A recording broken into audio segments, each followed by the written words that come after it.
মিনিটের কোনো দোয়াও যদি হয়, 1 মিনিটের দোয়াও যদি হয়, মুহূর্তের দোয়াও যদি হয়, আমি এই দোয়াটা কখনো মিস করি বলে, জ্ঞাতসারে মিস করি বলে আমার মনে পড়ে না। ছাত্র জীবন থেকে শুরু করেছি, আজও পড়ে যাচ্ছি।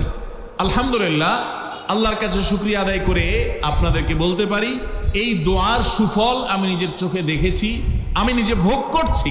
এজন্য আপনাদেরকে আমি বলতে চাই, অনেক মানুষ আছেন আমাদের কাছে আসে, বিশেষ করে আমার কাছে যত মানুষ অফিসে আসেন, এক এক দিন কয়েকশো মানুষও দেখা যায় অফিসে আসেন, এমনও হয় কোনো কোনো দিন কয়েকশো মানুষও হয়।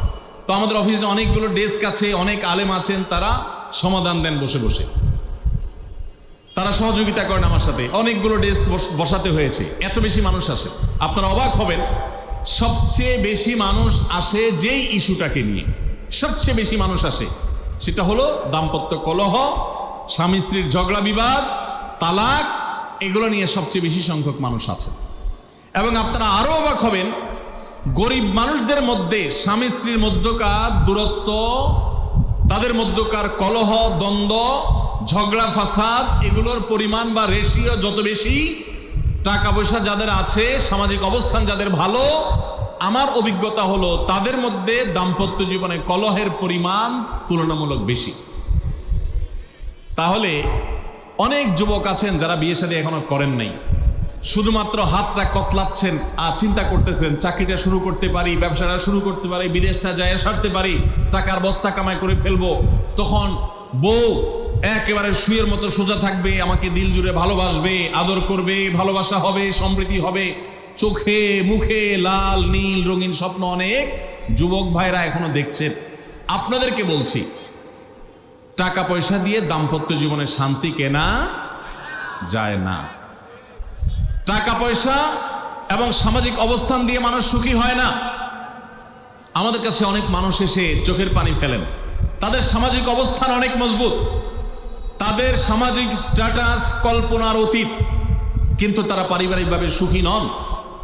আমানতদারিতার কারণে তাদের প্রাইভেসি রক্ষা করি আমরা, কখনো ইশারাঙ্গিত আমরা তাদের প্রাইভেসি ভঙ্গ হতে পারে সেভাবে বলি না, কিন্তু আমরা রেশিওটা আপনাদের সামনে পেশ করছি। এজন্য আপনারা যারা হাত কসলাচ্ছেন, যারা বেকার যুবক আছেন, যারা স্টুডেন্ট আছেন, যারা মনে করছেন যে টাকা পয়সা কামাই করে বস্তা ভরি, তারপরে আমি বিয়ে শাদী করে ফেললে সুখের সাগরে হাবুডুবু খাবো, আমি এরকম দেশ বিদেশ ঘুরতে থাকবো, এই রঙিন স্বপ্ন যারা দেখছেন তাদেরকে বলছি, বিশ্বাস করুন, সুখের সাথে এই টাকা পয়সা এবং সামাজিক অবস্থানের সম্পর্ক আপনি যতটা আছে মনে করেন, বাস্তবে ততটা নাই। তাহলে কিসের সম্পর্ক? আসুন আমরা সেই জায়গায় চলে যাই। পুরুষ এবং নারী উভয়ের জন্য সর্বপ্রথম এবং প্রধান করণীয় হলো আল্লাহ তাআলার কাছে অনেক আগে থেকে দোয়া করতে থাকা, দরখাস্ত সাবমিট করা যে আল্লাহ, আমার পরিবার, আমার স্ত্রী, আমার অনাগত সন্তান সন্ততি যারা আসবে আমার বংশে, আমার ঘরে, আমার সংসারে, আমার পরিবারে, আল্লাহ আপনি তাদেরকে নেককার, তাদেরকে মুত্তাকিদের ইমাম এবং তাদেরকে এমন মানুষ বানিয়ে দেন যেন তারা চক্ষু শীতলকারী হয়। আপনাদেরকে একটা দোয়া শিখাতে চাই, অনেকে হয়তো জানেন, সূরা ফুরকানের ৭৪ নম্বর আয়াত। সূরার নাম কি বলেছি? ফুরকান। আয়াত নম্বর কত বলেছি? ৭৪। আমার বুঝজ্ঞান হইছে থেকে নিয়ে ছাত্র জীবনে যখন আমি অনেক ছোট ছিলাম, এই দোয়া যেদিন আমি পড়েছি কোরআনে, ওই দিন থেকে আজও পর্যন্ত আমার মনে হয় না আমার জীবনে 2 মিনিটের কোনো দোয়াও যদি হয়, 1 মিনিটের দোয়াও যদি হয়, মুহূর্তের দোয়াও যদি হয়, আমি এই দোয়াটা কখনো মিস করি বলে, জ্ঞাতসারে মিস করি বলে আমার মনে পড়ে না। ছাত্র জীবন থেকে শুরু করেছি, আজও পড়ে যাচ্ছি। আলহামদুলিল্লাহ, আল্লাহর কাছে শুকরিয়া আদায় করে আপনাদেরকে বলতে পারি, এই দোয়ার সুফল আমি নিজের চোখে দেখেছি, আমি নিজে ভোগ করছি। এজন্য আপনাদেরকে আমি বলতে চাই, বিবাহিত হন কিংবা অবিবাহিত হন, আপনার দাম্পত্য জীবনের সুখের জন্য সর্বপ্রথম এবং প্রধান করণীয় হলো এই দোয়া। এর বাইরে আরো সাধারণভাবে আল্লাহ তাআলার কাছে দোয়া করতে থাকা, যেন আল্লাহ তাআলা আপনাকে এমন একজন জীবন সঙ্গী দেন। মা বোনরা দোয়া করবেন জীবন সঙ্গী, আপনারা দোয়া করবেন এমন যেন জীবন সঙ্গিনী দেন, যে জীবন সঙ্গী আপনার চোখ জুড়ানোর মতো হবে। দেখুন, আল্লাহর ভাষা এমন যে এই ভাষা তো অলৌকিক, এটা তো কোনো মানুষের ভাষা নয়, দোয়ার ভাষ্য লক্ষ্য করেন, আল্লাহ শিক্ষা দিচ্ছেন আমাদেরকে, রব্বানা হাবলানা মিন আজওয়াজিনা ওয়া যুররিয়াতিনা কুররাতা আয়ুন। হে আমাদের রব, আমরা আপনার কাছে এমন স্ত্রী চাই, এমন সন্তান চাই, এমন পরিবার চাই, যেই পরিবারের সদস্য আমার স্ত্রী, আমার সন্তানরা আমার নয়ন জুড়াবে, আমার চোখ জুড়াবে, এরকম মানুষ চাই। একটু ভাষাটা লক্ষ্য করুন। আমরা সাধারণত দোয়া করলে কি চাই? আমরা এক একটা দিক চাই। ধরুন আপনার স্ত্রী মাশাআল্লাহ অনেক সুন্দরী, অপূর্ব সুন্দরী, তিনি আল্লাহ তাআলা তাকে অনেক রূপ লাবণ্য দিয়েছেন, কিন্তু তার যদি চরিত্রটা খারাপ হয়, তাহলে এই স্ত্রীকে আপনার নয়ন জুড়াবে, চোখ জুড়াবে, চক্ষু শীতলকারী হবে? আপনার স্ত্রীর চরিত্রও ভালো, দেখতে শুনতেও মাশাআল্লাহ সুন্দর, কিন্তু পড়ালেখা নাই, বুদ্ধিশুদ্ধি নাই, একটু বেকুব কিসিমের, তাহলে কি আপনার চোখ জুড়াবে? ভালো লাগবে? আপনার স্ত্রী শিক্ষা দীক্ষাও আছে, জ্ঞান গরিমায় মাশাআল্লাহ তিনি ভালো, রিচ, সমৃদ্ধ, আবার চেহারা সুন্দর, আবার তার মধ্যে তার চরিত্রের সমস্যা নেই, কিন্তু সমস্যা কি?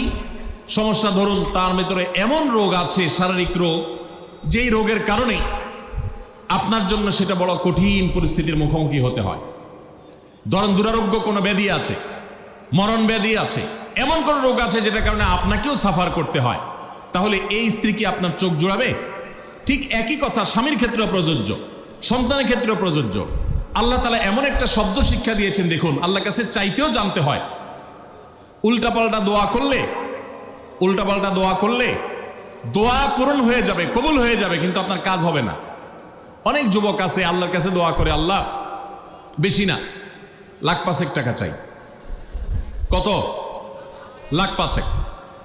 অনেক যুবক লিখে দেয় আমাদেরকে, হুজুর দোয়া করবেন বেশি না, আমি আল্লাহর কাছে লাখ 5 টাকা চাই। আল্লাহরে টার্গেট দিয়ে দিছে, কত লাগবে?